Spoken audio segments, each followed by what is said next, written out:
जय माता दी दोस्तों, स्वागत है आपका हमारी YouTube चैनल भक्ति की शक्ति में। दोस्तों, आज हम श्रवण करने जा रहे हैं धनतेरस की कथा। धनतेरस दो शब्दों से मिलकर बना है, धन और तेरस, जिसका अर्थ लगाया जाता है धन को 13 गुना करना। इसमें तेरस संस्कृत भाषा के त्रयोदश का हिंदी वर्जन है।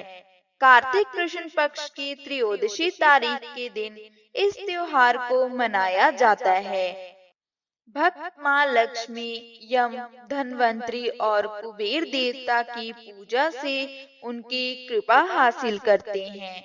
माना जाता है कि धनतेरस और दीपावली पर खरीदारी से किस्मत तो चमकती ही है, साथ ही साथ घर में पूरे साल धन की वर्षा होती रहती है। इस दिन सोने और बर्तन की खरीदारी को विशेष रूप से शुभ माना जाता है।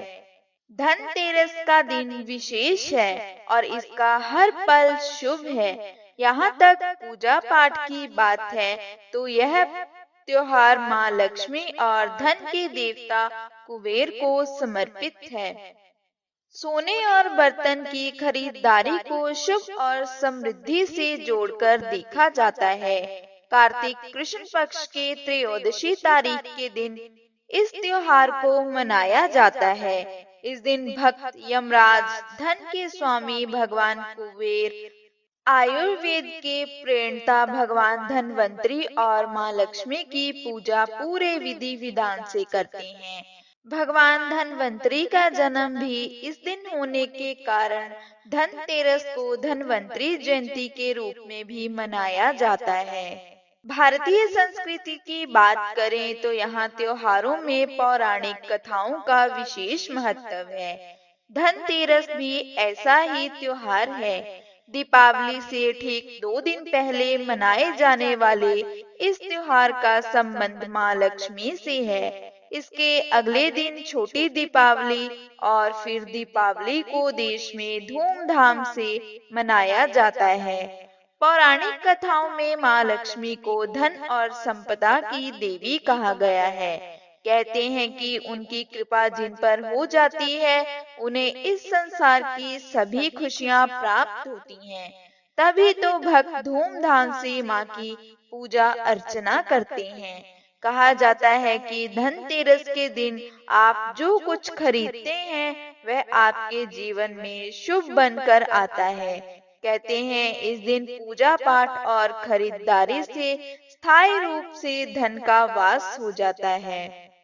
अब आपको सुनाते हैं धनतेरस की पौराणिक कथा। कहते हैं कि एक बार भगवान विष्णु मृत्यु लोक की ओर आ रहे थे। ऐसे में माँ लक्ष्मी जी भी उनके साथ चलने को तैयार हो गईं। भगवान विष्णु ने कहा कि आप मेरा कहना मानेंगे तो आप मेरे साथ चल सकती हैं। इसे मानने के बाद भगवान के साथ वह भी पृथ्वी लोक आ गईं। वहां पहुंचकर भगवान विष्णु ने दक्षिण दिशा में जाने की इच्छा जताई और लक्ष्मी जी को एक विशेष स्थान पर रुकने को कहा। इसके बाद वे दक्षिण दिशा में चल दिए। माँ लक्ष्मी के मन में उस दिशा में जाने की जिज्ञासा हुई और वे चुपके से प्रभु के पीछे चल दी। वहां पर उन्होंने एक किसान के खेत से सरसों का फूल लेकर श्रृंगार किया और गन्ने का रस पिया। ऐसा करते समय भगवान विष्णु ने उन्हें देखकर क्रोध में श्राप दिया कि किसान की 12 वर्ष तक सेवा करें। लक्ष्मी जी के वास्ते उस किसान का घर धन से भर गया।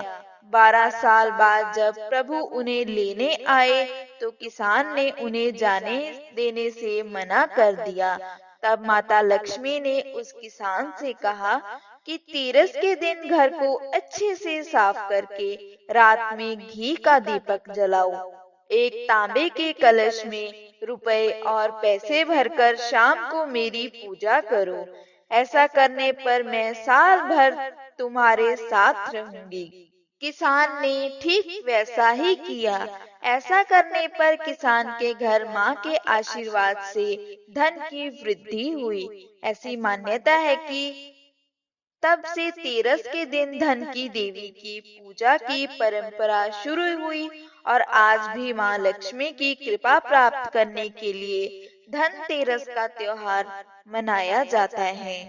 हे माँ लक्ष्मी, हे धन की देवता कुबेर जी, जैसे एक किसान पर अपनी कृपा की वैसे हम सब पर करना। यह दीपावली, यह धनतेरस आपके भक्तों के लिए खुशी और समृद्धि लेकर आए।